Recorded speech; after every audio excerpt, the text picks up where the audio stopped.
2077 साल कार्तिक 28 गते शुक्रबार काठमाडौँमा रेडियो एनआरएन 99.1 देशभर विभिन्न एफएम र संसारभर रेडियो nrn.com मार्फत प्रसारण भइरहेको नेपाली रेडियो नेटवर्कको नेपाली खबरमा सरोज कोइराला र डाकमान राईको नमस्कार। नेकपाका ओली दाहाल समूहको आफ्नै रणनीति, प्रचण्ड सहित 5 नेतालाई ओलीको लिखित जवाफ।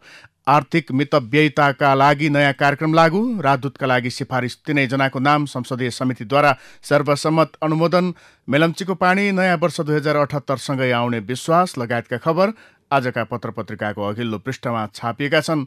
बैतडीमा भएको सवारी दुर्घटना सम्बन्धी खबरलाई हामीले आजको खास खबर बनाएका छौं। बैतडीको खोटफे नजिकै बस दुर्घटना हुँदा 9 जनाको मृत्यु भएको छ भने 34 जना घाइते भएका छन्। बैतडी र दार्चुलाको सीमा क्षेत्र गन्नादेखि कञ्चनपुरको महेन्द्रनगरका लागि छुटेको ना 5ख 5141 नम्बरको बस गैराती 9 बजेतिर भिरबाट खसेको थियो। उक्त दुर्घटनामा परि घाइते भएका 7 जनाको अवस्था गम्भीर रहेको र उनीहरूलाई थप उपचारका लागि धनगढी पठाइएको छ भने अन्य घाइतेहरूको डडेलधुरा अस्पतालमा उपचार भइरहेको जिल्ला प्रहरी कार्यालय बैतडीका प्रहरी नायब उपरीक्षक नारायण प्रसाद अधिकारीले जानकारी दिनुभयो। मृतक र घाइतेहरूको पहिचान खोल्न बाँकी रहेको प्रहरी नायब उपरीक्षक अधिकारीको भनाइ छ। यसैबीच यतिखेर हाम्रो घटनाबारे थप जानकारी गराउनका लागि हाम्रो प्रत्यक्ष टेलिफोन सम्पर्कमा डीएसपी नारायण प्रसाद अधिकारी हुनुहुन्छ। डीएसपी साहब। हजुर हजुर। त्यहाँको घटनाको पछिल्लो अवस्था के छ, जानकारी गराइदिनुहोस् न। ठिक छ, म भर्खर घटनास्थल नै सकेर म चाहिँ अहिले जिल्ला अस्पतालको लागि चाहिँ मृतकहरूको मृत्यु भएकाहरूको मैले लास लिएर आउँदैछु। हजुर हजुर। अब त्यहाँ दुर्घटना निकै दुःखद छ। 9 जनाको चाहिँ हताहत भएको छ भने 34 जना चाहिँ घाइते हुनुहुन्छ। घाइतेहरूलाई डडेलधुरा, त्यहाँबाट डडेलधुरा नजिक पर्ने भएको हुनाले डडेलधुरा अस्पतालमा उपचारको लागि जानुभएको छ। त्यहाँबाट पनि 7 जना चाहिँ फेरि धनगढीको लागि रिफर भएको छ, अलि सिरियस घाइतेहरूको। हजुर। प्रारम्भिक अनुसन्धान अनुसार खास के कारणले दुर्घटना भएको बुझिएको छ डीएसपी साहब? अब यो यही कारणले दुर्घटना भएको भन्ने चाहिँ मैले त्यहाँ देखिनँ। अब बाटो पनि त्यति अप्ठ्यारो पनि छैन, एउटा पातलो सानो घुम्ती छ। त्यो घुम्तीमा ड्राइभरले थोरै काटे पुग्ने छ। काटेपछि त्यो मैले यसो हेर्दाखेरि निरायो कि जस्तो, ड्राइभर निराएको हो कि जस्तो देखिन्छ। ब्रेकहरू पनि लगाएको देखिँदैन। अलिकति काटेपछि त्यसलाई ब्रेक पनि नलगाएर एकैचोटि भिरमा गएको देखिन्छ। ब्रेकहरू लगाएको त्यस्तो दामहरू पनि छैन। हजुर। भनेको 7 जनाको चाहिँ 7 जना गम्भीर घाइते छन्, बाहेक अरूको अवस्था चाहिँ कस्तो छ? अरूको अवस्था अब यसै भन्न सकिने छैन। अब हेर्दाखेरि अब सबैको टाउको अनि शरीर खुट्टाहरूमा चाहिँ चोटपटक लागेको देखिन्छ। अब 7 जनाको सिरियस भएर धनगढीको लागि रिफर भएको छ। बाँकीको अवस्था अहिलेसम्म सामान्य नै छ। जस्तो तपाईँले अघि भन्नुभयो ड्राइभरको कमजोरीका कारण चाहिँ दुर्घटना भएको प्रारम्भिक अनुमान छ भनेर भन्नुभयो। ड्राइभरलाई नियन्त्रणमा लिइसक्नुभयो? कहाँ छन् ड्राइभर अहिले? ड्राइभर पनि घाइते छ, ऊ पनि बोल्न सक्ने अवस्थामा छैन। उसको टाउको कम्मरमा चोट लागेको छ। ऊ पनि हस्पिटलमै छ, डडेलधुरा हस्पिटलमै छ। उसले पनि बोल्न सकिरहेको छैन, उसले केही बोलिरहेको छैन। हस् डीएसपी साहब, जानकारीका लागि यहाँलाई धेरै धेरै धन्यवाद। हस्, यहाँलाई पनि धेरै धेरै धन्यवाद। नेपाली रेडियो नेटवर्कको नेपाली खबरमा अब पहिलो पृष्ठका खबर। राजधानी दैनिकले आफ्नै रणनीतिमा ओली र दाहाल नेपाल समूह शीर्षकमा खबर छापेको छ। सत्तारूढ नेपाल कम्युनिस्ट पार्टी नेकपा भित्रको शक्ति सङ्घर्ष र विवाद उत्कर्षमा पुगेका बेला आज सचिवालय बैठक बस्दैछ। सचिवालय बैठक मार्फत विवादको समाधान खोज्न भरमग्दुर प्रयास हुने नेताहरूले बताएका छन्। नेकपा महासचिव विष्णु पौडेलले शुक्रबार बालुवाटारमा सचिवालय बैठक आह्वान गरिएको बताए। प्रधानमन्त्री एवं अध्यक्ष केपी शर्मा ओली र अर्का अध्यक्ष पुष्पकमल दाहालसँगको सहमतिमा बैठक बोलाइएको पौडेलले जनाए। नेकपा अध्यक्ष दाहाल सहित वरिष्ठ नेताद्वय झलनाथ खनाल, माधव कुमार नेपाल, उपाध्यक्ष वामदेव गौतम र सचिवालय सदस्य एवं प्रवक्ता नारायण काजी श्रेष्ठ सहितको बहुमत सचिवालय सदस्यहरूले सदस्यहरूले बैठक माग गर्दै आएका थिए। गत 22 कार्तिकमा लिखित रूपमै बहुमत सचिवालय सदस्यहरूले बैठकका लागि प्रधानमन्त्री ओलीलाई आग्रह गर्दा उनले अस्वीकार गरेका थिए। त्यसपछि गत 25 कार्तिकमा अध्यक्ष दाहालले प्रधानमन्त्री ओलीलाई भेटेरै बैठकका लागि पुनः आग्रह गर्दा समेत ओलीले अस्वीकार गरेका थिए। यसअघि बहुमत सचिवालयका सदस्यहरूले सचिवालय बैठक बसेर पछिल्लो राजनीतिक अवस्थाबारे छलफल गर्नुपर्ने बताउँदै आएका छन्। तर प्रधानमन्त्रीले बैठकका लागि सहमति नजनाएपछि बहुमत सचिवालय सदस्यहरूले बिहिबार औपचारिक बैठक गर्ने निष्कर्षमा पुगेका बेला अन्ततः प्रधानमन्त्रीले बैठक बोलाएका हुन्। यसैगरी प्रचण्डसहित 5 नेतालाई ओलीको लिखित जवाफ शीर्षकमा नयाँ पत्रिका दैनिकमा खबर छापिएको छ। प्रधानमन्त्री एवं नेकपा अध्यक्ष केपी शर्मा ओलीले पार्टीका कार्यकारी अध्यक्ष पुष्पकमल दाहाल प्रचण्डसहित सचिवालयका 5 नेताले गुटबन्दी गरेको आरोप लगाएका छन्। प्रचण्डसहितका 5 नेताले सचिवालय बैठक बोलाउन माग गर्दै बुझाएको 2 पेज लामो लिखित पत्रको जवाफ दिँदै ओलीले पनि पत्र लेख्नु भएको छ। कार्यकारी अध्यक्ष प्रचण्डलाई सम्बोधन र सचिवालयका अन्य 4 नेता झलनाथ खनाल, माधव कुमार नेपाल, वामदेव गौतम र नारायण काजी श्रेष्ठलाई बोधार्थ दिई ओलीले लेखेको पत्रमा आफ्ना विरुद्ध घेराबन्दी र पार्टीमा गुटबन्दी गरेको आरोप लगाएका छन्। पार्टीको बैठक अघि नै विभिन्न ठाउँमा गुटको बैठक बस्ने, एजेन्डा बनाउने र त्यही एजेन्डा बोकेर पार्टीको आधिकारिक बैठकमा आउने अभ्यास भएको छ। यसले पार्टीको निर्णयलाई कमजोर बनाएको छ, ओलीको पत्रमा उल्लेख भएको सचिवालयका एक सदस्यले बताए। पत्रमा ओलीले प्रचण्ड र उनी सहितका सचिवालयका नेताहरूले गुटबन्दी तथा गलत प्रचार गरेको आरोप लगाएका छन्।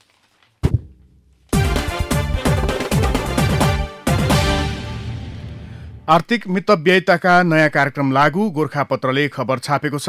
कर्मचारीलाई उपलब्ध गराइँदै आएको विभिन्न शीर्षकका खर्च, सुविधा तथा अन्य कार्यालय व्यवस्थापनसँग सम्बन्धित फजुल खर्चमा सरकारले कैँची लगाएको छ। यस्तोमा महँगी भत्ता कटौतीदेखि हेलिकप्टर भाडा सरकारी कोषबाट भुक्तान नहुने सम्मका शीर्षक परेका छन्। मन्त्री परिषदले पारित गरेको सरकारी खर्चमा मितव्ययिताको मापदण्ड 2077ले फजुल खर्च घटाउने उद्देश्यसहित यस्तो व्यवस्था गरेको हो। मापदण्ड अनुसार कोरोना भाइरस कोभिड-19 संक्रमण रोकथाममा प्रत्यक्ष संलग्न चिकित्सक तथा स्वास्थ्यकर्मी बाहेक सार्वजनिक निकायमा कार्यरत पदाधिकारी र कर्मचारीलाई साबिकमा प्रदान गरिँदै आएको पोसाक खर्च, महँगी भत्ता र स्थानीय भत्ता बाहेकका प्रोत्साहन भत्ता, अतिरिक्त समय काम गरे बापतको भत्ता, जोखिम भत्ता, विशेष भत्ता, खाना र खाजा खर्च लगायतका कुनै भत्ता कर्मचारीले पाउने छैनन्। यद्यपि चैत 11देखि बन्दाबन्दी कायम भएको मितिदेखि साउन 6 सम्मको प्रोत्साहन रकम सरकारले चैत 16 गते को निर्णय अनुसार खटिएका सुरक्षाकर्मीको जोखिम वर्गीकरण सहितको अभिलेख प्रमाणित भएपछि अर्थ मन्त्रालयले स्रोतको उपलब्धताका आधारमा यी भत्ताको निकासा दिन भने बाधा नपर्ने मापदण्डमा स्पष्ट उल्लेख छ। प्रधानमन्त्री केपी शर्मा ओलीले राष्ट्रिय गौरवका आयोजना लगायत मुलुकका प्रमुख विकास आयोजनाको काम समयमै सक्न सम्बन्धित निकायलाई निर्देशन दिएसँगै विकास निर्माणका कार्यले गति लिएका छन्। प्रधानमन्त्री ओली आफै तथा सल्लाहकार टिम मार्फत विकास निर्माणका कार्यको स्थलगत अनुगमन गर्दै त्यस्ता आयोजनाको काम समयमै सक्ने गरी सरकारले आवश्यक पहल कदमी थालेको हो। सोही पहल कदमी अनुसार प्रधानमन्त्री ओलीका सल्लाहकार टिमले बुधबार राष्ट्रिय गौरवको मेलम्ची खानेपानी आयोजनाको स्थलगत अनुगमन गरी छिटो भन्दा छिटो काम सक्न निर्देशन दिएको छ। यसअघि बुधबार नै प्रधानमन्त्री ओली उत्तर दक्षिण कोशी राजमार्गको अवलोकन तथा विकास निर्माण कार्यको अनुगमन गरी छिटो सक्न निर्देशन दिएका थिए। संसदीय सुनवाई समितिले विभिन्न देशका लागि प्रस्तावित 3 जना राजदूतको नाम सर्वसम्मतले अनुमोदन गरेको छ। बिहिबार बसेको संसदीय सुनवाई समितिले संयुक्त राज्य अमेरिकाका लागि युवराज खतिवडा, बेलायतका लागि लोकदर्शन रेग्मी र दक्षिण अफ्रिका लगायत 12 देशका लागि राजदूतका लागि डाक्टर निर्मल कुमार विश्वकर्माको नाम अनुमोदन गरेको हो। सुनवाई समितिको कार्यविधि 2075 बमोजिम डाक्टर युवराज खतिवडा, श्री लोकदर्शन रेग्मी र डाक्टर निर्मल कुमार विश्वकर्माको सुनवाई गर्दा प्रस्तावित व्यक्तिहरूको योग्यता, क्षमता र अनुभवका आधारमा उक्त पदका लागि योग्य देखिनु भएकोमा संघीय संसदको संयुक्त बैठक र संयुक्त समिति कार्यान्वयन नियमावली 2074 को नियम 26 को उपनियम 5 बमोजिम डाक्टर युवराज खतिवडा, श्री लोकदर्शन रेग्मी तथा डाक्टर निर्मल कुमार विश्वकर्माको नाम सर्वसम्मतिले अनुमोदन गर्ने निर्णय गरिएको समितिको निर्णयमा उल्लेख छ।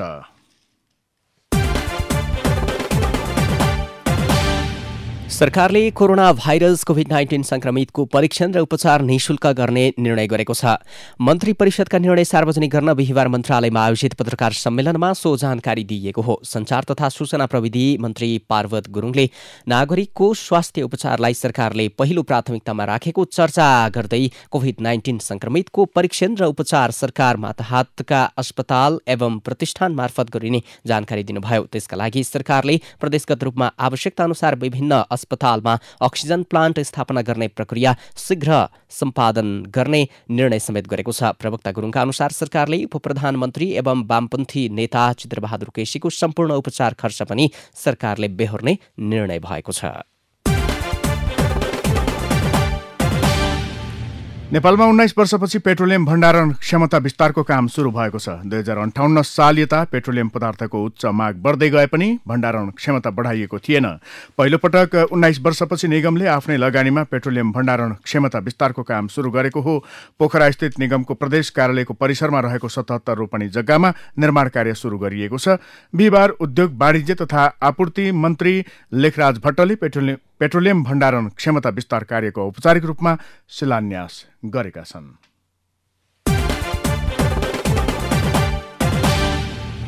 नेपाल पञ्चाङ्ग निर्णायक समितिले मङ्सिर 1 गते सोमबारका दिन बिहान 11:37 बजे भाइटिकाको उत्तम साइत भनेको छ। यो वर्ष गोवर्धन पूजा पनि सोही दिन परेको छ। नेवार समुदायमा भने मंगलबार 2 गते किजा पूजा भनी भाइटिका गर्ने तय भएको छ। यसैबीच कार्तिक कृष्ण त्रयोदशीका दिन शुक्रबार कागलाई परिकार भोजन दिएर अर्चना गर्दै काग पूजा गरिँदैछ। यमदूत मानिने कागको यो दिन पूजा गर्दा यमराज प्रसन्न हुन्छन् भन्ने कतिपयको जनविश्वास छ। काग पूजा गरिने दिनलाई काग तिहारका रूपमा पनि चिनिन्छ।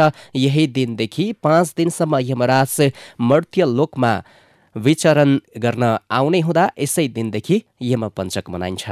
अब भित्री पृष्ठका खबर। नेपाल कम्युनिस्ट पार्टी नेकपाको सचिवालय बैठक शुक्रबार आज बस्ने भएको छ। नेकपा अध्यक्षदय केपी शर्मा ओली र पुष्पकमल दाहाल प्रचण्डको सहमतिमा पार्टी महासचिव विष्णु पौडेलले सचिवालय बैठक बोलाउनु भएको हो। भदौ 26 गते सम्पन्न स्थायी कमिटिको बैठकले गरेका निर्णय कार्यान्वयनको सम्बन्धमा छलफल गर्न बैठक बोलाइएको पार्टी प्रवक्ता नारायण काजी श्रेष्ठले जानकारी दिनुभयो। यसैबीच नेपाली कङ्ग्रेसभित्रको विवाद समाधान गर्ने क्रममा लगातार भएका छलफलबाट धेरै कुरा सहमति नजिक पुगेकाले शुक्रबार केन्द्रीय कार्य समितिको बैठक बस्ने भएको छ। पार्टीका महामन्त्री पूर्णबहादुर खड्काले धेरै कुरामा सहमतिको वातावरण बनेको र शुक्रबार पनि छलफल गरेर सहमति भएका विषयलाई दिउँसो बस्ने केन्द्रीय समितिको बैठकमा लगेर पारित गर्ने जानकारी दिनुभयो। यता पूर्व भूमि सुधार तथा व्यवस्था मन्त्री तथा संविधान सभा सदस्य भीमप्रसाद गौतम र पूर्व राज्य मन्त्री ओमकार प्रसाद गौचनको निधन भएको छ। गौतमको निधनप्रति भूमि व्यवस्था सहकारी तथा गरिबी निवारण मन्त्री पद्मकुमारी अर्यालले गहिरो शोक व्यक्त गर्नुभएको छ। यसैगरी नेपाली कङ्ग्रेसका सभापति शेरबहादुर देउवाले कङ्ग्रेसका पूर्व सांसद पूर्व राज्य मन्त्री गौचनको निधनप्रति गहिरो शोक प्रकट गर्नुभएको छ। गौचनको बिहिबार काठमाडौँमा उपचारका क्रममा निधन भएको थियो। सरकारले कोरोना संक्रमितको उपचार निःशुल्क गर्ने निर्णय गरेको छ। मन्त्री परिषदको सोमबार बसेको बैठकले कोरोनाको खोपका लागि कार्ययोजना स्वीकृत गर्दै सरकारी अस्पतालमा कोरोनाको परीक्षण तथा उपचार निःशुल्क गर्ने निर्णय गरेको हो। सरकारले कोरोना भाइरस कोभिड-19 रोकथाम तथा नियन्त्रणका लागि अन्तर्राष्ट्रिय सीमा नाका अझै 1 महिना बन्द गर्ने निर्णय पनि गरेको छ। मन्त्री परिषद बैठकले कोरोना रोकथाम तथा नियन्त्रणका लागि भन्दै 30 मङ्सिरसम्मलाई सीमा नाका बन्द गर्ने निर्णय गरेको हो। सरकारले बेरोजगारलाई रोजगारी वा पारिश्रमिकमा आधारित समुदायमा रोजगारी अभियान अन्तर्गत 569 स्थानीय तहमा 3 अर्ब रुपैयाँ रकम सशर्त अनुदान पठाएको छ। प्रधानमन्त्री रोजगार कार्यक्रम अन्तर्गत रोजगार सेवा केन्द्रमा बेरोजगारको सूचीमा सूचीकृत विपन्न बेरोजगार व्यक्तिलाई रोजगारी दिन सशर्त अनुदान पठाइएको श्रम मन्त्रालयले बिहिबार जारी विज्ञप्ति मार्फत जानकारी गराएको छ। रोजगार सेवा केन्द्रमा बेरोजगारको सूचीकृत विपन्न बेरोजगार व्यक्तिले पारिश्रमिकमा आधारित सामुदायिक आयोजना निर्माण तथा मर्मत कार्यमा संलग्न गराई रोजगार उपलब्ध गराइनेछ। मन्त्रालयले रोजगार व्यवस्थापन सूचना प्रणालीमा समावेश भएका बेरोजगार व्यक्तिको संख्याका आधारमा रकमको बाँडफाँड गरी 569 स्थानीय तहलाई 3 अर्ब रुपैयाँ अनुदानका रूपमा पठाएको हो। स्थानीय तहमा कर्मचारी अभाव हुँदा सेवाग्राहीलाई सहज सेवा दिन कठिनाई उत्पन्न भएको छ। 8वटा स्थानीय तह रहेको डोल्पाका अधिकांश स्थानीय तहमा पर्याप्त कर्मचारी नभएकाले राजस्व सङ्कलन, व्यक्तिगत घटना दर्ता, सिफारिस लगायतका विभिन्न सेवा दिन असहज भएको सम्बन्धित स्थानीय तहले जनाएका छन्। उता जाजरकोट जिल्लामा कोरोना संक्रमणका जटिल बिरामीका लागि उपचार गर्न खरिद गरिएको भेन्टिलेटर बिरामी नहुँदा प्रयोगविहीन भएका छन्। मेडिपोइन्ट काठमाडौँ मार्फत 25 लाख रुपैयाँमा खरिद गरिएको भेन्टिलेटर जिल्ला अस्पतालले प्रयोगमा ल्याउन नसकेको हो। भेन्टिलेटरमा राखेर उपचार गराउनुपर्ने बिरामी नभएपछि भेन्टिलेटर प्रयोगविहीन भएको अस्पतालले जनाएको छ। खर्च गर्ने तर त्यसको बिल फर्सवट नगर्नेमा स्थानीय तहको बढी लापरवाही देखिएको छ। महालेखा नियन्त्रक कार्यालयका अनुसार गत आर्थिक वर्ष 2076-77 आन्तरिक लेखा परीक्षणमा स्थानीय तहहरूमा 4 अर्ब 22 करोड 42 लाख रुपैयाँ बेरोजु देखिएको छ। गत आर्थिक वर्षमा कुल 11 अर्ब 39 करोड 95 लाख रुपैयाँको बेरोजु भएकामा स्थानीय तहको बेरोजु हिस्सा सबैभन्दा बढी देखिएको हो। कार्यालयका अनुसार स्थानीय तहपछि भौतिक पूर्वाधार तथा यातायात मन्त्रालयमा 1 अर्ब 84 करोड, स्वास्थ्य तथा जनसङ्ख्या मन्त्रालयमा 1 अर्ब 52 करोड, रक्षा मन्त्रालयमा 98 करोड 90 लाख र राष्ट्रिय पुनर्निर्माण प्राधिकरणमा 60 करोड 6 लाख रुपैयाँ बेरोजु देखिएको छ। सप्तरीको डाक्नेश्वरी नगरपालिकाको मुखिया टोलमा बिहिबार दिउँसो भएको आगलागीमा आधा दर्जनभन्दा बढी घर खरानी भएका छन्। डाक्नेश्वरी नगरपालिका 3 तरही स्थित बतही देवी मुखियाको घरबाट दिउँसो 1:30 बजे सल्किएको आगो समयमा नियन्त्रण गर्न नसक्दा फैलिएर 7वटा घर नष्ट भएका छन् भने लाखौंको धनमाल जलेको छ।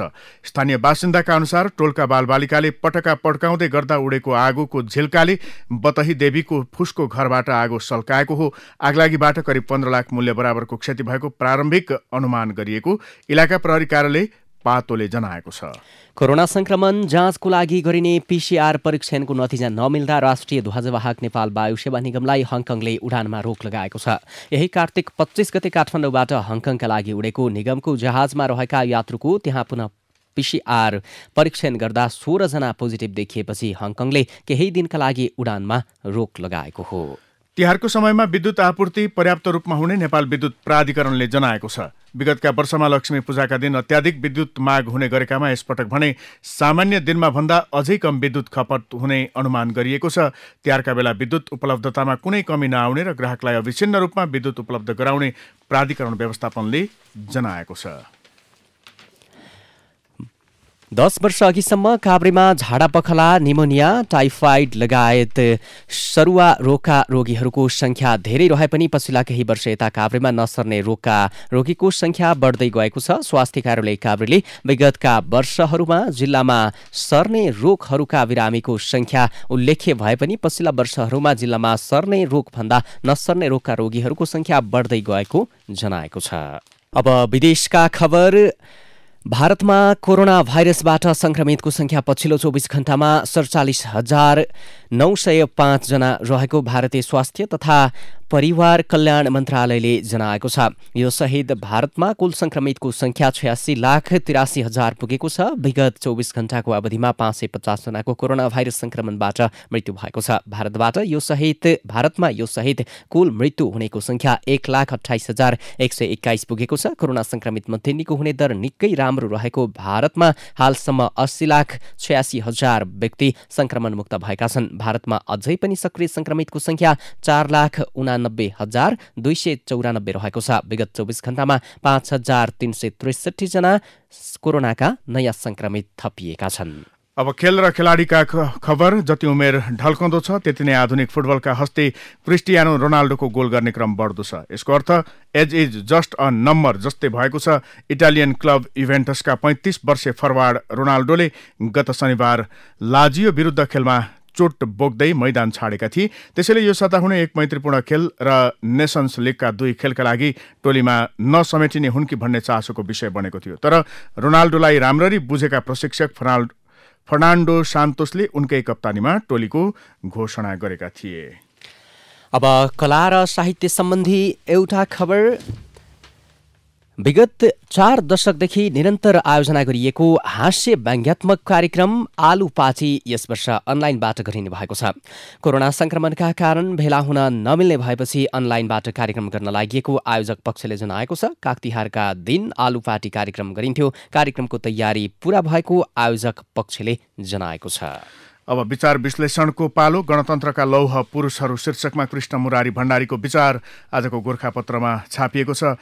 पार्टीका नेता तथा कार्यकर्ता आफ्ना प्रधानमन्त्रीलाई सफल बनाउन लागिरहनुपर्छ, खुट्टा तान्न होइन। लोकतन्त्रमा आम निर्वाचनको महत्त्व यहाँनेर छ। विश्वव्यापी सर्वस्वीकृत मान्यता नै हो आवधिक निर्वाचन। आम निर्वाचनले ट्रम्पलाई धुलिसात पार्यो, नरेन्द्र मोदीलाई पुनः सत्तामा पुर्यायो। प्रधानमन्त्री ओलीले एउटा पुस्तालाई नै राजनेता र लौह पुरुषका रूपमा रूपान्तरण गर्न सफलताको व्यवस्थापन गर्न नसक्दा विकासको गति र लयले गति लिन नसकेको हो। नेपालीपनको समाजवाद शीर्षकमा रमेश भट्टराईको विचार राजधानी दैनिकमा छापिएको छ। अलिकति नेपाली राजनीतिको कोणबाट हेर्ने हो भने क्रान्तिको व्याख्यालाई व्यावहारिक रूप दिनुपर्ने व्यक्तित्वमा नै आन्तरिक खिचातानी प्रष्ट देखियो। आज त्यो सबल पार्टी नै जुधाजुध भएर तितर-बितर भएको छ। यो पदीय बाँडफाँडमा सत्ताको महत्तालाई बिर्सेको कारुणिक इतिहास हो। हालको राजनीतिक माहौलमा वाम संयोजनको विषय प्रष्ट छ। यसमा क्षमता र भविष्य हेरिएन, बरु 60-40 को भागबन्दा मिलन बिन्दु पनि बन्न पुग्यो। न त मिलेको देखिए पनि मन नमिलिरहेको वाम राजनीतिको ध्रुवीकरण उही पूर्व माओवादी र पूर्व एमालेकै कोणबाट टाउके नेताको खातिरदारी गर्नेकै धारमा गएर ठोकिएको छ। तिहार पृथ्वी मैत्री चाड डाक्टर धनपति कोइराला गोर्खापत्रमा लेख्नुहुन्छ। धार्मिक सांस्कृतिक प्रकृति पूजा लोकव्यवहार बहुसंस्कृतिको मिलन बहुचाडका दृष्टिले धेरै विशेषता छन्। तिहारका यस अर्थमा तिहार प्रकृतिप्रति उच्च सम्मान जनाउने चाड हो। स्थलचर र नवचर दुवै खाले प्राणीप्रति श्रद्धाशील हुन त नागपञ्चमीमा जल तथा स्थल दुवैमा रम्ने नागको अर्चना गरी जलचर प्राणीप्रति पनि उच्च श्रद्धा प्रकट गर्ने शास्त्रीय तथा व्यावहारिक परम्परा छ। तर यमपञ्चकै चौथो दिन नै सिङ्गो प्रकृतिको प्रतिनिधिका रूपमा गोवर्धन बनाएर पूजा गर्ने प्रचलन छ। हवस् त अहिलेको नेपाली खबर यति नै। नेपाली रेडियो नेटवर्कमा यसपछि पत्रकार ऋषि धमलाको साथमा नेपाली बहस सुन्न सक्नुहुनेछ। नेपाली रेडियो नेटवर्क सुन्दै गर्नुहोला। नमस्कार।